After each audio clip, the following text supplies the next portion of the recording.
কবি কাজী নজরুল ইসলামের লেখা কবিতা ঘুম জাগানো পাখি। আমি হব সকাল বেলার পাখি, সবার আগে কুসুম বাগে উঠবো আমি তাকি।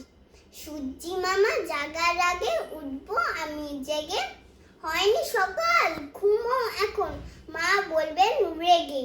বলবো আমি আলসেমি, ঘুমিয়ে তুমি থাকো, হয়নি সকাল তাই বলে কি সকাল হবে না কো। আমরা যদি না জাগি মা কেমনে সকাল হবে, তোমার মেয়ে উঠলে গো মা রাত পোহাবে তবে। উষা দিদি ওঠার আগে উঠবে পাহাড় চূড়ে, দেখবো নিচে ঘুমায় শহর শীতের কাঁথা মুড়ে। ঘুমায় সাগর বালু চরে নদীর মোহনায়, বলবো আমি ভোর হলো যে সাগর